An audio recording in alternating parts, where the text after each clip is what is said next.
Jurnal Mahasiswa Okultisme Penelitian Terlarang yang berakhir dengan kutukan mengerikan. Andi, mahasiswa semester akhir jurusan antropologi, dikenal sebagai pribadi tenang, namun memiliki minat tak biasa.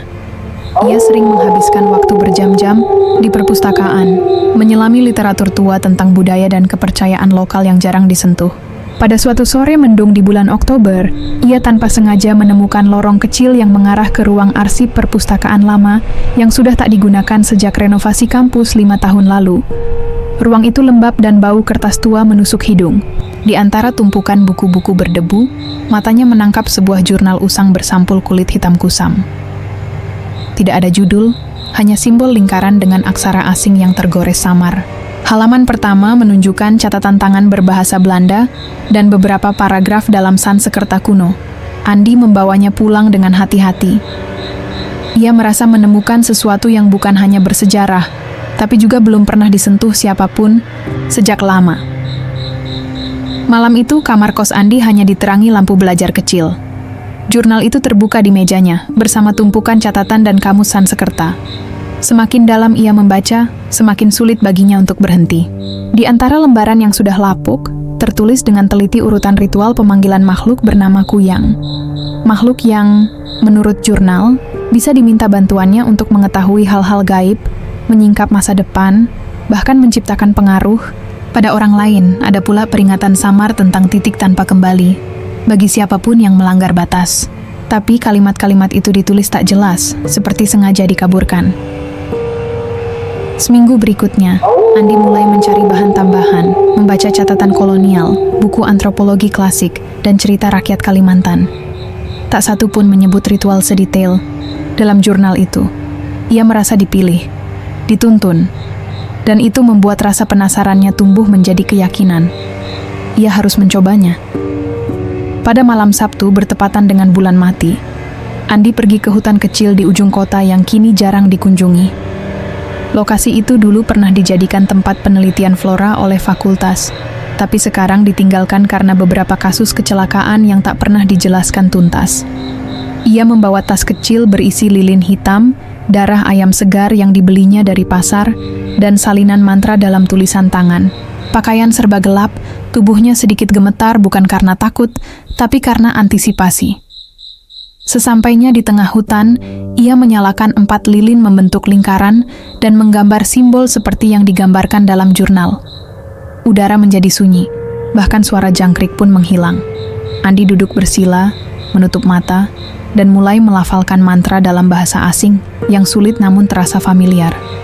Angin berhembus pelan, lalu kencang. Daun-daun berjatuhan tak wajar, seakan seluruh pohon bernafas bersama. Sesaat sebelum kalimat terakhir diucapkan, nyala lilin berkedip liar. Dan semuanya menjadi gelap. Saat kesadarannya perlahan kembali, Andi mendapati tubuhnya tergolek di tanah lembab. Semua lilin telah padam, namun jejak lingkaran ritual masih terlihat samar di tanah. Angin berhenti total, keheningan mencekik. Tapi kemudian terdengar suara, bukan dari atas. Bukan dari kanan atau kiri, tapi dari bawah, dari dalam tanah, seperti seseorang atau sesuatu yang menggeram pelan di balik permukaan bumi. Andi menatap kedua telapak tangannya. Gemetar. Dalam diam, ia merasa ada sesuatu yang bergetar dalam perutnya, seolah ada makhluk kecil yang menggeliat di dalam. Ia berdiri dengan susah payah dan melangkah menjauh, tetapi setiap langkah terasa berat, seperti diseret oleh bayangan yang tak kasat mata. Saat ia sampai ke jalan setapak, langit mendadak memerah, lalu hitam legam. Sekelebat bayangan melintas cepat di atasnya, namun ketika ia menoleh ke langit, hanya kegelapan yang menjawab. Di kamar kos keesokan harinya, Andi bangun dengan tubuh berkeringat dan napas memburu. Ia merasa lapar, bukan sekadar ingin makan, tapi seperti ada kehampaan mendalam dalam tubuhnya yang tak bisa diisi oleh nasi atau air. Saat bercermin, ia mematung. Mulutnya sedikit terbuka, dan dari sela-sela giginya menjulur sesuatu yang bukan miliknya. Lidahnya telah berubah, memanjang, ujungnya bercabang seolah hidup dan memiliki kehendaknya sendiri. Ia mundur, terjatuh. Tubuhnya menggigil, Tapi lidah itu terus menjulur perlahan, bergerak seperti meraba udara. Beberapa saat kemudian, lidah itu menyusut sendiri, seolah tahu waktunya belum tiba. Andi terkunci dalam diam. Ia ingin menjerit, tapi yang keluar hanya desahan lirih. Di sekelilingnya, benda-benda kecil mulai bergerak tanpa sebab. Buku-buku jatuh, lampu belajar menyala sendiri, dan suara desis muncul lagi, kini dari bawah tempat tidurnya. Hari berikutnya, kampus geger oleh kabar tentang seekor kucing kampus yang ditemukan mati tergantung di pohon dekat laboratorium. Anehnya, tubuh kucing itu tak memiliki kepala. Darahnya kering, namun tak ada jejak pemangsa. Andi mendengar kabar itu tanpa ekspresi. Ia tahu itu bukan peringatan dari luar, itu bagian dari apa yang ia undang. Malam harinya, ia mencoba membakar halaman terakhir jurnal, berharap bisa menghentikan semua ini. Tapi api tak menyentuh kertas itu. Nyalanya padam seketika saat mendekat. Pukul 3 dini hari, Andi terbangun oleh suara ketukan di jendela kamarnya di lantai 2. Saat ia buka tirai, tak ada siapapun. Tapi kaca jendela penuh bekas goresan, seperti dicakar makhluk berkuku panjang. Dan saat ia menoleh, di sudut ruangan berdiri sesosok bayangan tinggi, tanpa kepala. Tubuhnya mengambang beberapa sentimeter di atas lantai, perlahan mendekat dengan gerakan tak wajar. Andi membeku, tubuhnya lumpuh, tapi sosok itu tak menyentuhnya. Hanya berdiri dan bernafas. Udara mendadak bau besi karat, dan kemudian suara itu terdengar lagi. Bisikan asing dari balik pikirannya. Kau telah membuka pintu, kau tak bisa menutupnya lagi. Andi mengurung diri di kamar. Ia tak berani ke kampus, tak berani bicara dengan siapapun. Cermin kamarnya ia tutup dengan kain karena setiap kali menatapnya, refleksi yang muncul bukanlah dirinya, melainkan sosok tanpa kepala, dengan usus menjuntai dan mata yang tumbuh di tempat yang seharusnya kosong. Namun malam itu, saat ia kembali dari kamar mandi, kain penutup cermin telah jatuh ke lantai, cerminnya terbuka, dan kali ini, tidak hanya satu pantulan. 4 sosok berdiri di belakang bayangan dirinya, semuanya tanpa kepala, dan salah satunya mencondongkan badan, seolah berbisik dari ruang cermin. Kau bukan manusia lagi. Tiba-tiba, cermin pecah, retakan, membentuk pola aneh, lingkaran dengan huruf-huruf kuno, seperti stempel dari dunia lain. Tapi tidak ada yang masuk, karena kutukannya sudah ada di dalam. Andi mulai merasakan rasa lapar yang lain dari sebelumnya. Ia melahap makanan, namun rasanya hambar. Ia mencuri ayam goreng teman kos, tetap tidak memuaskan. Hingga suatu malam, ia mencium aroma darah dari dapur. Darah yang menetes dari jari seorang penghuni kos yang terluka. Andi mendekat. Detak jantungnya tak terkendali. Hidungnya mencium aroma besi yang manis, dan tubuhnya bergerak tanpa kehendak.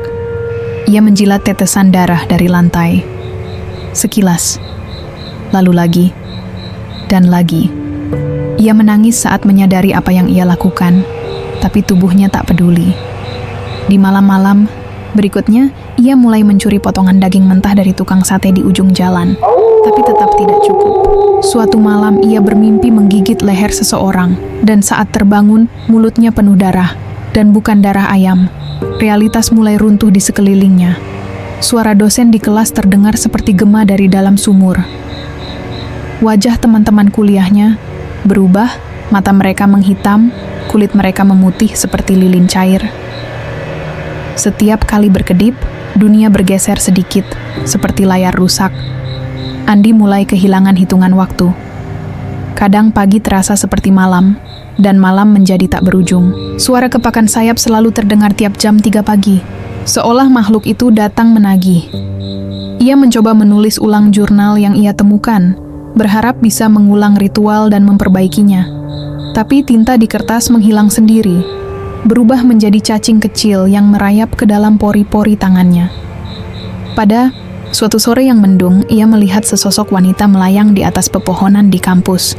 Rambut panjang, tubuh melayang, dan kepala yang tak sepenuhnya terikat pada tubuhnya.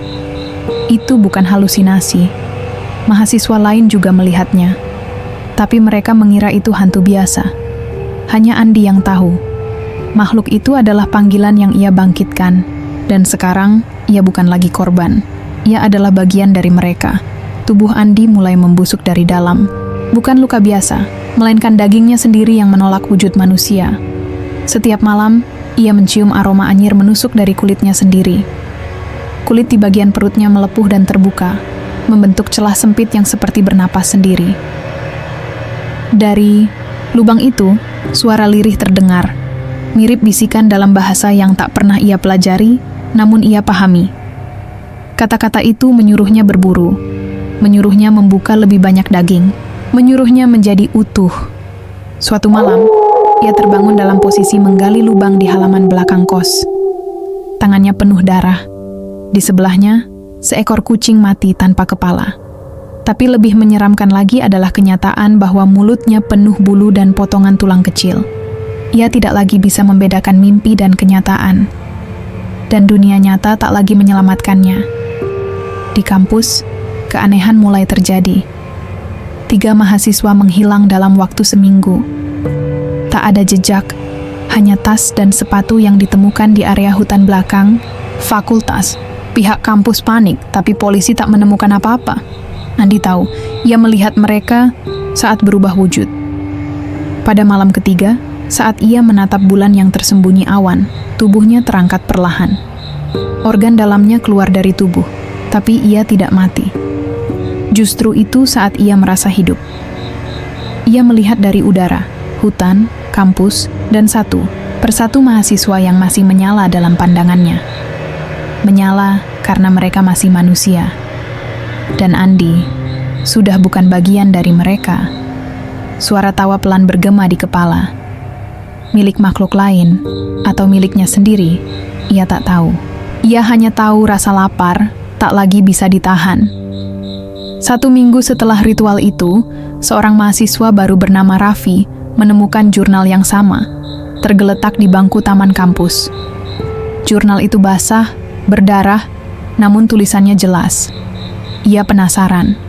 Sementara itu, Andi duduk di atap fakultas. Tubuhnya nyaris tak berbentuk manusia.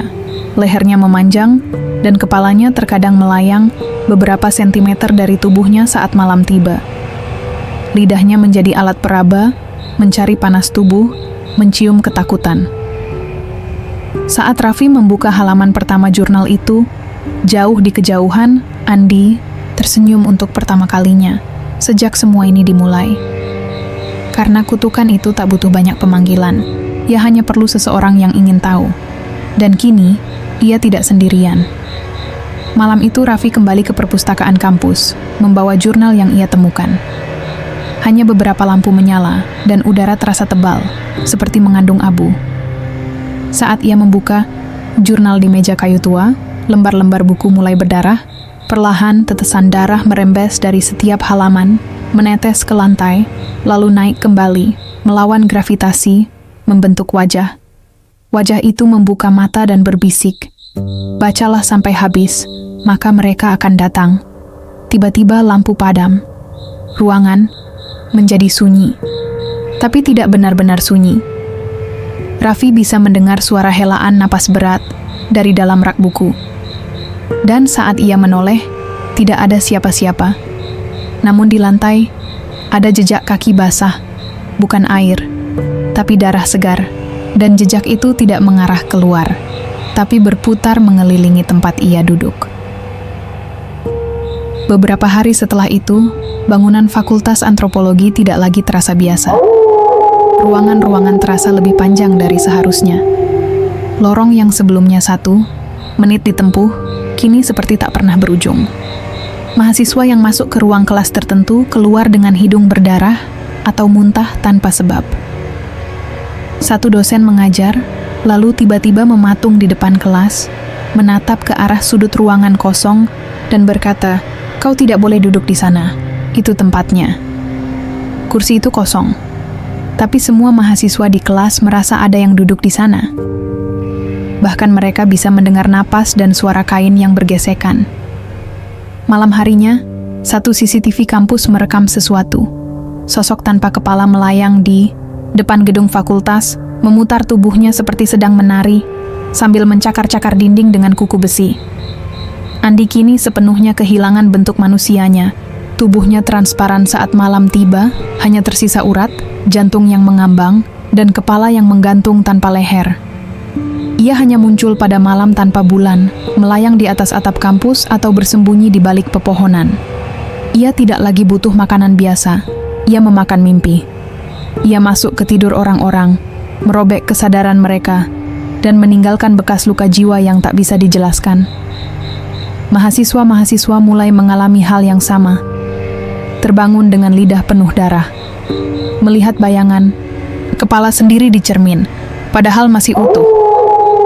Mendengar bisikan dalam bahasa Sanskerta saat sendirian. Melihat bintang di langit membentuk pola yang sama dengan simbol pada jurnal. Dan kini, jurnal itu tidak hanya satu. Ia muncul di kantin, di toilet, di tas mahasiswa yang tak pernah menyentuh buku. Jurnal itu menggandakan dirinya, dan setiap yang membacanya perlahan menjadi makhluk yang sama. Pihak rektorat akhirnya mengunci seluruh akses masuk dan keluar kampus. Bukan karena alasan keamanan biasa, tapi karena puluhan mahasiswa mengalami gejala yang sama.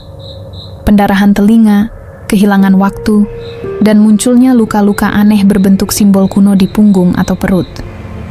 Beberapa mahasiswa mengaku tak bisa tidur. Setiap kali memejamkan mata, mereka masuk ke ruangan sama. Gelap, sempit, dan penuh suara geraman. Suara itu menyerupai Andi, tapi lebih dalam, lebih nyaring, dan tak lagi manusia. Dalam mimpi itu, Andi berdiri tanpa tubuh. Hanya kepala dan usus-usus melayang di udara. Di belakangnya, ratusan entitas lain, hasil dari mereka yang pernah membaca jurnal, mengendap dalam kegelapan, bersiap menyebar. Tapi kengerian sebenarnya terjadi siang hari. Seorang petugas keamanan ditemukan tergantung di pos jaga. Yang aneh, ia tidak digantung dengan tali. Tubuhnya dililit oleh usus manusia, dan di keningnya tertulis kata, "Sudah terlambat." Raffi mengunci diri di kamar kos. Ia berusaha membakar jurnal itu, tapi kertasnya tak terbakar, hanya melengkung dan menjerit. Ia menutup mata, menangis, namun dinding kamarnya mulai berdetak seperti jantung. Dari plafon, cairan merah tua menetes perlahan, berbau amis dan hangat. Lantai mulai basah, tapi bukan karena air. Ia merangkak menuju pintu, tapi dinding menyempit, seolah kamar itu sedang menarik napas dan akan mengembuskan dirinya keluar ke dimensi lain. Lalu muncul suara serak. "Kami tidak butuh pengamat, kami butuh tubuh." Cermin di kamarnya berubah menjadi permukaan air. Dari sana, tangan-tangan muncul, mencoba mencabut lidahnya. Raffi berteriak, tapi tak ada suara yang keluar, karena ternyata lidahnya memang sudah tak ada. Di tengah lapangan kampus, saat malam tergelap dalam siklus bulan, tanah merekah. Bukan gempa, tapi semacam kelahiran. Dari celah tanah itu, muncul kepala raksasa, makhluk. Kuyang pertama yang tertulis dalam jurnal. Matanya seperti bara, dan giginya puluhan lapis, menggigit udara, dan menyedot suara-suara sekitar. Andi berdiri di sampingnya, hanya tinggal tulang dan darah yang mengambang. Ia bukan manusia, bukan juga makhluk. Ia menjadi jembatan antara dunia. Seluruh mahasiswa yang pernah membaca jurnal mulai gemetar, bersujud ke arah tanah. Tubuh mereka melengkung tak wajar. Tulang-tulang mereka bergeser seperti dipaksa dari dalam. Mereka menjerit, lalu satu persatu kepala mereka terlepas dan melayang, masih menyambung dengan organ dalam, tapi mereka tidak mati. Mereka lahir kembali, dan malam itu, puluhan kuyang baru terbang di langit kampus, melingkari gedung rektorat yang runtuh. Beberapa hari setelah ritual Kuyang Agung, seluruh kota sekitar kampus seperti memasuki kabut mimpi buruk yang tak pernah berakhir. Semua cermin di rumah, toko, bahkan di mobil, retak dengan pola yang sama, bentuk wajah Andi. Tapi bukan wajah saat ia masih manusia, melainkan versi terakhirnya, tanpa mata, dengan mulut menganga hingga ke telinga, dan organ-organ menggantung di udara seperti hidup. Orang-orang mulai melihat refleksi yang tidak sesuai. Mereka menghadap cermin, tapi yang terlihat justru punggung mereka sendiri, berlumuran darah. Beberapa melihat sosok lain berdiri di belakang mereka. Meski saat menoleh, dia tak ada siapa pun. Seorang ibu muda melaporkan bayinya hilang. Tapi yang ditemukan di kasur adalah sesuatu lain. Kepala tanpa badan, kecil, dengan mata bayi, menangis tanpa suara, melayang perlahan keluar jendela sambil meninggalkan jejak darah, seperti sulaman di udara. Pemerintah akhirnya turun tangan. Tentara dikirim. Area kampus dan sekitarnya dikarantina penuh. Tapi mereka datang tanpa benar-benar tahu apa yang mereka hadapi. Malam pertama operasi, satuan pasukan khusus dikirim masuk ke gedung utama kampus. Kamera helm mereka menyiarkan langsung. Hanya selama 2 menit dalam siaran itu, mereka terlihat berjalan menuruni tangga yang tidak pernah habis, menuju ruang bawah tanah yang tidak tercatat di peta. Salah satu prajurit mulai tertawa tanpa sebab. Tawa itu makin keras, makin tinggi, lalu menjadi jeritan histeris, sebelum kepalanya meledak begitu saja, menyemburkan kabut hitam dari lubang lehernya. Sisa tim hilang, tapi mikrofon mereka terus menangkap suara dari bawah tanah. Bisikan dalam bahasa kuno, suara jeritan bayi, dan langkah kaki yang terlalu banyak untuk jumlah manusia biasa. Waktu di sekeliling gedung itu mulai bengkok. Jam tangan para tentara berputar mundur, lalu tiba-tiba berhenti pada pukul 03.33 dan tidak pernah bergerak lagi. Waktu itu menjadi waktu mati, segala sesuatu yang terjadi setelah itu tak bisa dikenang dan tak bisa dibicarakan. Hari itu, matahari tidak terbit. Langit seperti dikerat oleh tangan tak terlihat, menghasilkan semburat merah hitam yang menyebar ke seluruh kota. Bayangan tidak lagi mengikuti arah cahaya, melainkan bergerak sendiri. Kadang menempel di langit-langit, kadang menyelinap ke bawah kulit orang-orang. Semua yang pernah terpapar jurnal, bahkan hanya menyentuh sampulnya, mulai berubah. Beberapa kehilangan wajah mereka. Kulit wajahnya seperti terhapus, diganti dengan kulit polos tanpa mata, hidung, dan mulut. Mereka berjalan di kota, mengetuk pintu rumah warga, dan berkata dengan suara bersatu, "Beri kami daging, kami akan kembalikan ingatan kalian." Dani, salah satu mahasiswa yang mencoba membakar jurnal, muncul kembali di tengah kota. Tapi kini ia hanya terdiri dari darah yang membentuk siluet tubuh. Ia mengucapkan satu kalimat sebelum meleleh ke aspal. "Kita sudah lewat batas." Yang datang bukan hanya kuyang. Langit terbuka. Bintang-bintang padam satu persatu. Dan di balik langit, sesuatu yang jauh lebih tua dari kematian mulai bangkit. Pagi itu, orang-orang bangun dan tidak bisa mengingat nama mereka sendiri. Bukan hanya lupa. Nama-nama benar-benar hilang. Akta, KTP, buku harian, bahkan ukiran nama di nisan pun telah kosong. Semua berubah jadi garis hitam melingkar seperti cap ritual. Anak-anak menangis memanggil orang tuanya, tapi mulut mereka hanya bisa mengucapkan desisan tanpa makna. Guru tidak mengenali siswanya. Ibu lupa nama anaknya. Bahkan para imam di rumah ibadah tak lagi bisa menyebut nama Tuhan. Di kampus, patung rektor pertama mengeluarkan darah dari matanya. Di bawahnya tertulis dengan huruf mencakar, "Tanpa nama, kalian tak bisa kembali." Dani, yang kini hanya berupa suara dalam kabut merah, berbisik ke telinga para mahasiswa yang masih hidup. Nama adalah jembatan. Tanpa jembatan, jiwa kalian akan hanyut ke tempat yang tidak pernah diciptakan. Sekelompok mahasiswa yang tersisa bersembunyi di laboratorium antropologi. Mereka mencoba merekam suara-suara dari malam ritual untuk dianalisis. Tapi tape recorder yang mereka gunakan meleleh. Mikrofon mengeluarkan cairan hitam seperti tinta. Dan dari speaker, terdengar suara tangisan yang bukan berasal dari manusia. Salah satu dari mereka, Yusuf, memutuskan untuk membaca ulang mantra dari jurnal. Ia ingin mengembalikan apapun yang telah dibuka. Tapi saat membaca, lidahnya tumbuh keluar, seperti Andi dahulu. Namun bukan satu, melainkan 6 lidah keluar dari mulutnya, masing-masing berbisik dalam bahasa yang berbeda. Yusuf mulai menulis cepat di dinding, bukan dengan tangan, tapi dengan lidah-lidahnya yang membawa darah dari dalam tubuhnya sendiri. Tulisannya tidak bisa dibaca, karena siapapun yang mencoba memahami akan mendengar jeritan masa depan mereka sendiri, kematian yang belum terjadi. Satu persatu mahasiswa lain mulai berbicara mundur, kata demi kata, hingga suara mereka hilang, dan digantikan oleh dengungan konstan yang membuat gendang telinga meletus. GPS tidak lagi berfungsi. Kompas berputar seperti mabuk. Jalan-jalan yang sebelumnya lurus, kini berbelok dan kembali ke tempat yang sama. Warga tersesat di gang mereka sendiri. Beberapa masuk ke warung, tapi tak bisa keluar. Pintu berubah jadi dinding, jendela berubah jadi mulut. Dan beberapa di antaranya menggigit. Di udara, puluhan kuyang terbang seperti burung pemangsa, masing-masing membawa sesuatu. Potongan wajah manusia, mata yang masih berkedip, dan tulang yang dipakai seperti gelang. Orang-orang mulai menggali tanah tanpa sadar. Mereka seperti dikendalikan. Tapi yang mereka gali bukan kuburan. Mereka menggali tubuh mereka sendiri, mencari sesuatu yang hilang dari dalam. Nama, ingatan, atau mungkin sisa-sisa kemanusiaan. Di tengah kota, muncul gerbang dari tulang-tulang, panjang dan melengkung. Dari balik gerbang itu, terdengar musik.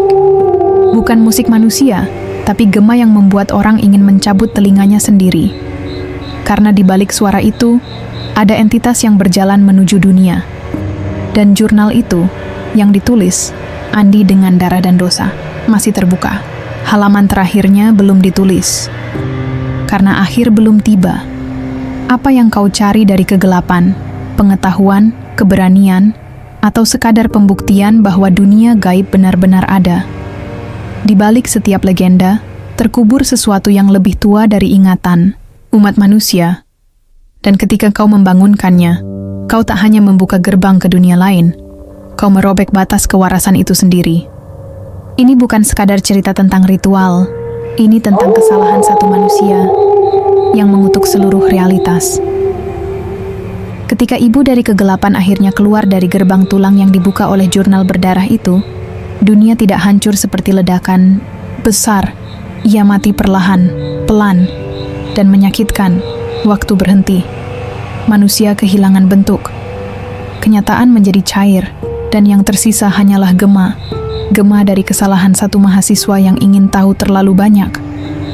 Andi, atau makhluk yang dulu bernama Andi, kini menjadi penunggu antara. Ia tidak hidup. Ia tidak mati. Ia adalah penjaga jurnal, yang kini tidak lagi terbuat dari kertas, tapi dari kulit dan kesadaran korban yang terperangkap. Jurnal itu masih ada, terkunci di ruang bawah tanah perpustakaan lama.